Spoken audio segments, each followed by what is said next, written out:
తెలంగాణ రాష్ట్రం ఏర్పడ్డ తర్వాత 2014 నుంచి 18 నుంచి 23 వరకు మేమే రాజులం, మేమే మంత్రులం. ఈ బీఆర్ఎస్ పరిపాలన 23 ఎలక్షన్స్ సంవత్సర కాలం ముందు ముచ్చటగా మూడోసారి మేమే ప్రభుత్వంలోకి వస్తాం, మేమే రాజ్యాన్ని వెళ్తామని చెప్పి మాట్లాడినటువంటి మాజీ ముఖ్యమంత్రి కేసీఆర్ కానీ, మాజీ మంత్రి కేటీఆర్ గారు కానీ, టీఆర్ఎస్ పార్టీ నాయకత్వం కానీ, గత 40 సంవత్సరాలు కాంగ్రెస్ పార్టీలో ఒక నాయకునిగా ఉన్నతమైన స్థాయిలో ఉన్నటువంటి జీవన్ రెడ్డి గారు, మేము కాంగ్రెస్ పార్టీ ఉన్నటువంటి గౌరవ ముఖ్యమంత్రి గారిని, రేవంత్ రెడ్డి గారిని ఓడగొట్టడమే నా ధ్యేయమని మాట్లాడడం అత్యంత బాధాకరం. మొన్నటి వరకు కాంగ్రెస్ పార్టీలో ఉన్న జీవన్ రెడ్డి గారు 2014 నుంచి 18 నుంచి 23 వరకు కేసీఆర్ కానీ, టీఆర్ఎస్ పార్టీని కానీ వారు విమర్శించినట్టు ఈ రాష్ట్రంలో ఎవరు విమర్శించలే. అటు శాసన మండలిలో కానీ, ఇటు శాసనసభలో కానీ అనేక అంశాల మీద వారు ఆ రోజు ప్రభుత్వంలో ఉన్నప్పుడు వారు చేసిన ప్రజా వ్యతిరేక విధానాల మీద ఈ కేసీఆర్ అనేటోడు ఈ కాళేశ్వరం దోసుకునడానికి ఈ ప్రాజెక్టు పెట్టడని అనేక వీడియోలు, అనేక సందర్భాలు ఉన్నటువంటి సందర్భంలో పడ్డాం. ఏ రోజు కూడా ఊహించుకోలేదు మేము. ఇది అఖిల భారత కాంగ్రెస్ పార్టీ నాయకత్వానికి ఆ రోజు సంజయ్ కుమార్ గారు కాంగ్రెస్ పార్టీలోకి వచ్చిన తర్వాత నేను ఢిల్లీకి పోయిన, నేను శ్రీధర్ బాబు గారు ఆ రోజు ఢిల్లీ నాయకత్వం ఒక మాట అన్నది, ఈ రాష్ట్రంలో కొత్తగా ఎమ్మెల్యేలు తీసుకునే విషయంలో అఖిల భారత కాంగ్రెస్ పార్టీ నిర్ణయం ప్రకారమే జరిగిందే తప్ప ముఖ్యమంత్రి రేవంత్ రెడ్డి గారి పాత్ర లేదని చెప్పి మాట్లాడిన విషయాన్ని కూడా వారు గుర్తు చేస్తున్నారు. ఇప్పుడే ప్రెస్ మీట్లో చెప్పినాం, నా కేసీఆర్ అత్యంత ఆప్తుడు, టీఆర్ఎస్ పార్టీలో ఉన్న వాళ్ళంతా నాకు ఆప్తులు, స్నేహితులు, నా మీద ఓడిపోయిన ఈశ్వర్ కూడా స్నేహితుడు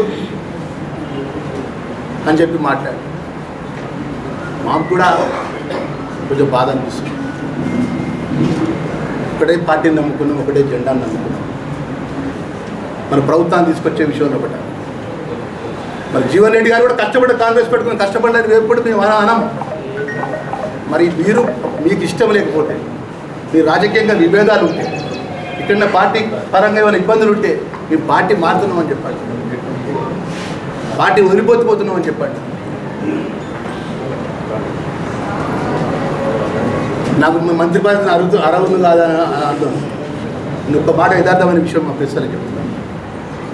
ఆ రోజు రిజల్ట్ వచ్చింది, ఈ రాష్ట్రంలో 66 సీట్లు కాంగ్రెస్ పార్టీ గెలిచింది. శాసనసభ జగిత్యాల జీవన్ రెడ్డి గారు ఓడిపోయాడు. జీవన్ రెడ్డి గారు ఓడిపోయిన ఒక 10-12 నిమిషాలు బట్టే గౌరవ ముఖ్యమంత్రి, ప్రస్తుత ముఖ్యమంత్రి రేవంత్ రెడ్డి గారు ఫోన్ చేసి, అన్నా నువ్వు బాధపడకు, నువ్వు ఓడిపోయినా నేను మంత్రివర్గంలో మంత్రి పదవి ఇస్తా అన్నమాట యథార్థమా కాదా అన్న విషయాన్ని నేను చెప్తున్నా. ఈ విషయం గుండె మీద చేసుకొని పెద్ద జీవన్ రెడ్డి గారు చెప్పాలి, నీకున్న సీనియార్కి మేము గౌరవిస్తాం, మేము ఎప్పుడు కూడా మీ వ్యతిరేకంగా, మీ వ్యక్తిగతంగా మీరు మాట్లాడేంత మర్యాద లేని వాళ్ళని కాదు. ఈరోజు మీరు పోతాన సందర్భంలో పడ్డ స్వయాన రాష్ట్ర కాంగ్రెస్ పార్టీ అధ్యక్షుడు మీ దగ్గరికి వచ్చాడు.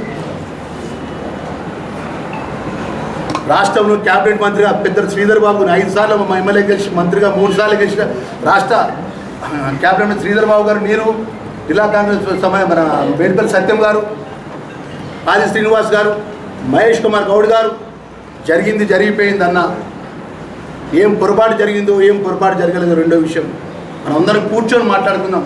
30 సంవత్సరాల పైచిలకు మీరు కాంగ్రెస్ పార్టీకి సేవ చేసిండు, మీ కుటుంబం కాంగ్రెస్ పార్టీ కుటుంబం. పార్టీలో అన్నప్పుడు కుటుంబంలో అనుకున్నప్పుడు కొన్ని ఇబ్బందులు ఉంటాయి, కొన్ని సమస్యలు ఉంటాయి. అంత మాత్రాన పార్టీని వదిలిపెట్టి పోవడం కరెక్ట్ కాదని చెప్పి మాట్లాడారు. అదేవిధంగా Akhila Bharata Congress party secretary KC Venugopal, adviser Vamshichander Reddy, AIC secretary స్వయంగా వచ్చి మాట్లాడింది. అంటే కాంగ్రెస్ పార్టీ రాష్ట్ర నాయకత్వం మీ దగ్గరికి వచ్చింది, అఖిల భారత కాంగ్రెస్ పార్టీ మీ దగ్గరికి వచ్చింది, మిమ్మల్ని రిక్వెస్ట్ చేసింది. కానీ మీకు ఆల్రెడీ డిసైడ్ అయి ఉన్నారు. మీరు నిర్ణయం తీసుకున్నారు. ఇవాళ ఏం మాట్లాడారు? దేశంలో భారతీయ జనతా పార్టీ ఉండాలి, రాష్ట్రంలో రాబోయే రోజుల్లో టీఆర్ఎస్ కేసీఆర్ని కోరుకుంటున్నట్టును. మరి టీఆర్ఎస్ కేసీఆర్ని కోరుకుంటే మన మున్సిపాలిటీ ఎలక్షన్స్లో ఎందుకు ఓడిపోయింది? టీఆర్ఎస్ ఎందుకు గెలవాలి ఈ రాష్ట్రంలో? ఇలా గడి దొరికితే రెడ్ కార్పెట్ ఇస్తుంది అయ్యా. అదే గడి దొరికి 10 సంవత్సరాలు తిడుతుంది కదా, 10 సంవత్సరాలు ఎండగడుతుంది కదా.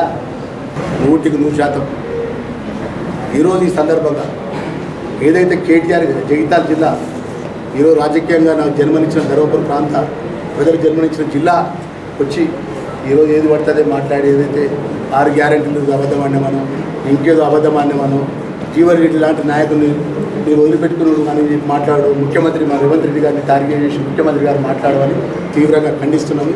ఇది సరైన పద్ధతి కాదని చెప్పి మరొకసారి యావత్ తెలంగాణ రాష్ట్ర కాంగ్రెస్ పార్టీ కార్యకర్తల పక్షాన మేము వారు కోరుతున్నాం.